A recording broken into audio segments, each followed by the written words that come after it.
I'm taking a detour from the discussion I've been having the last few weeks about vision and about how we need to have a vision in order to chart our course forward through all of the obstacles, detours, side routes, slips, falls, jumps ahead that life puts in front of us and that happen as we progress on our road.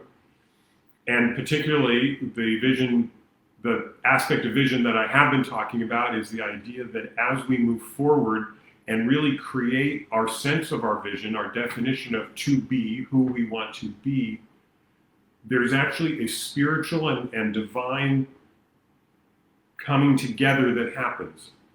As we put our wishes out to the universe wants to come and meet us, not even more than halfway. I find that if I'll take one step forward, sometimes I'll get 9 steps back given to me, coming back to me, that help me move forward even faster. That's a very important discussion, and I want to return to it next week. But what I want to talk about this week is feelings. Feelings aren't fact, but they sure are effed up. And what really brought me to want to talk about this week is the coming together of a couple of experiences that I've had both personally and that I've seen men have in the circles that I lead and in the men that I work with. And I think the first formative one has to be discussed in this context of the COVID pandemic that we're all living through, where it was clear that one man I work with talked about a sense of grief that we're all living with. And I think that's a very powerful and important way to frame what this experience has been since March or even February. Because when we're in grief, we are grieving what we've lost. And we need to acknowledge that feeling of loss that we're living through right now. We've lost going to the movies. We've lost sitting in restaurants. We've lost the sense of comfort. We've lost the sense of invulnerability. You know, we could go anywhere. We could sit next to people. We could hug people, feel close to them. And now in this era when we need to feel so careful and think about every interaction and everything becomes fraught, even if we go to a restaurant and eat outside, are we doing the right thing? Are we exposing ourselves to risk? Every decision is so complicated. So we've lost the simplicity and that comes from that sense of invulnerability. That's just one really big feeling that I think many of us, if not all of us, have been dealing with over these past several months. That sense of loss. And what happens with feelings, whatever they are, and let's just carry on with this sense of this feeling about loss, is that we will do anything to get ourselves outside the feeling. I was working with a client yesterday, and he has an important discussion that he needs to undertake that he's been putting off, not just for weeks or months, but literally for years. And it makes him so uncomfortable to have that conversation, even though he knows it's the right thing to do. He knows that for the larger goals that he has, for his own vision, to return to that topic that I have been carrying through for the past few weeks, he knows that's the right thing to do for his vision. And yet he's terrified, and so he'll do anything to get away from those feelings. And I said to him in the conversation we were having yesterday, I said, that's why God invented heroin. You know, very sarcastic and maybe a little dark, but that's at the core of every addiction. Anything to take us away from the feelings that we have because the feelings are so scary. And most of the time, those feelings that we're running from, certainly the ones that drive addiction, there are many, and every addict has his or her own sort of list of horribles that she's running from.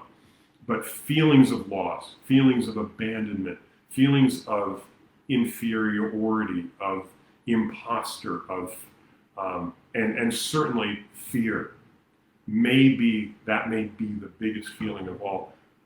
Anytime any of us, whether we're addicts or not, are feeling those feelings that are so, they feel so dangerous that we will do anything to get away from them.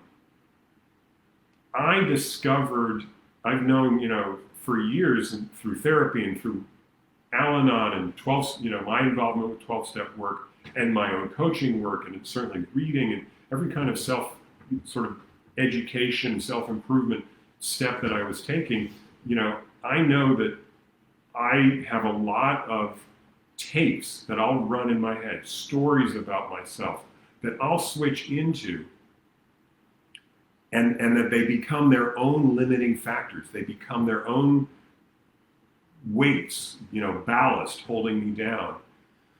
And it might be accurate to say 100% of them come from me wanting to get away from uncomfortable feelings that I'm having. And I went through the last week in a tremendous amount of discomfort. I'm not exactly sure why. There were some external things happening in my life. A lot of decisions had to be made. Uncertainty abounded. And whenever there's uncertainty, it can lead to these feelings, these powerful and painful feelings of fear. And am I going to be good enough? Am I going to be able to come up with the solutions and do what I need to do to resolve the uncertainty that I'm feeling? And will this uncertainty even ever end?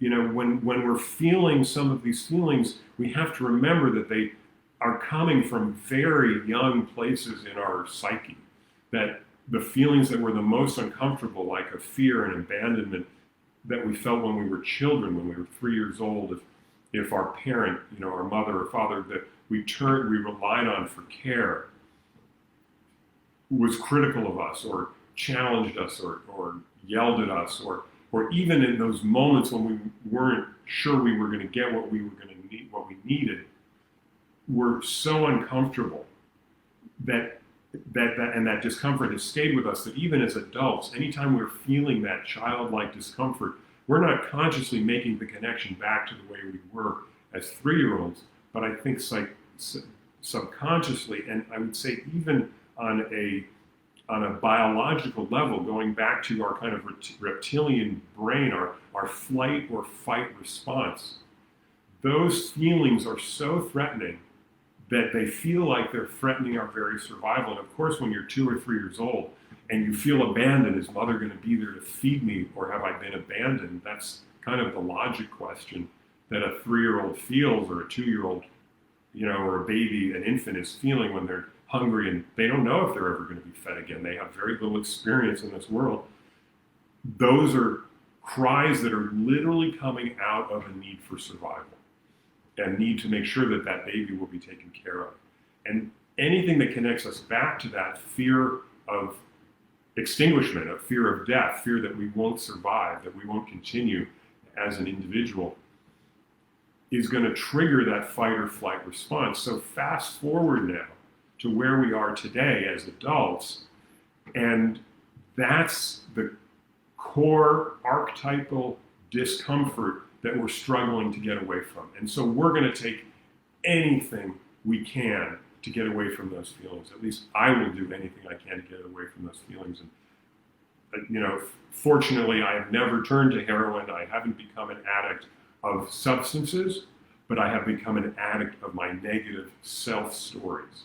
Stories that put me on a kind of merry-go-round of mediocrity, of inferiority, of inability, of incompetence, of pessimism, of lack of hope or faith.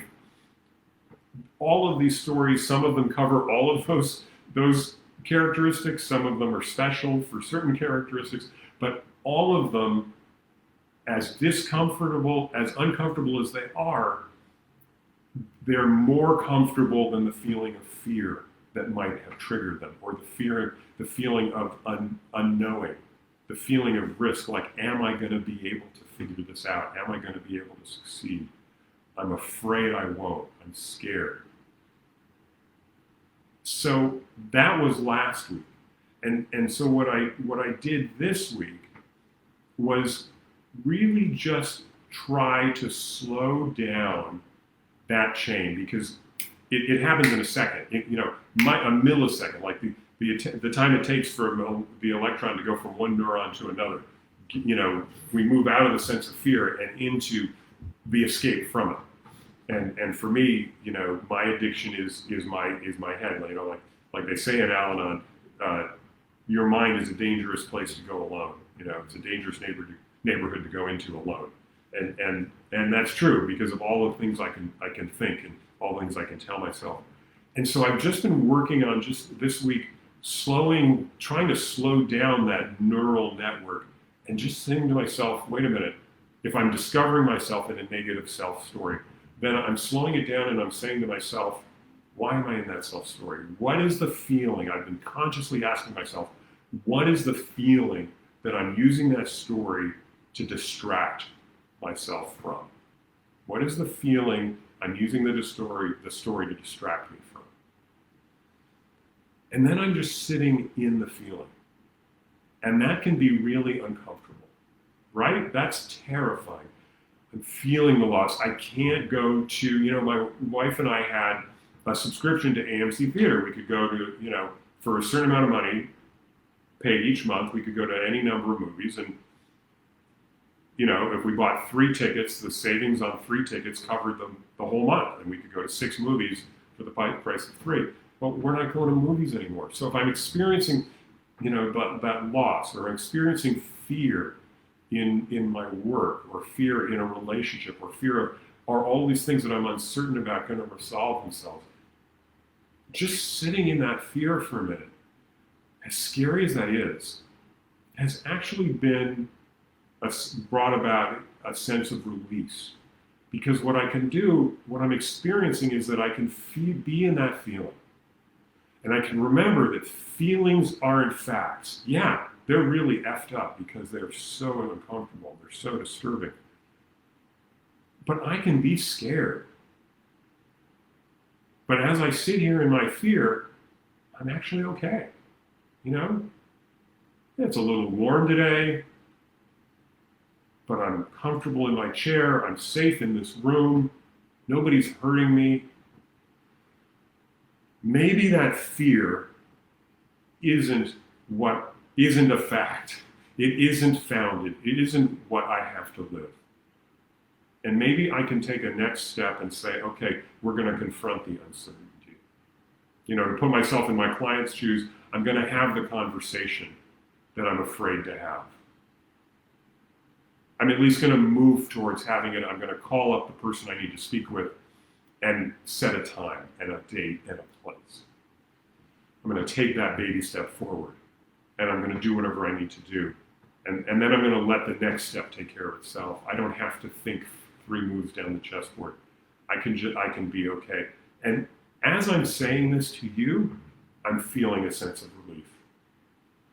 I'm feeling a sense that maybe that sense of fear isn't so effed up. It's not logical. I would much prefer not to feel it. I don't want it to be part of my life. I would love to feel a fear-free life. But that's not the life I have right now. I feel fear. And so if I can stay in that feeling, then I can find out that it doesn't crush me. I don't have to trigger my flight or fight response and flee into these negative self-stories, into projections into the future that only make my life harder today. I can stay in the feeling and I can move forward. And so it becomes true that I can see that feelings are not facts and they don't have to control me. Go ahead, check me out on markcoach.net. You can learn a lot more there about my coaching practice. Respond to this video. I'd love to know what you think. Put a comment or private message me. I'd love to be in touch and talk more. Thanks so much, and I'll see you next Tuesday.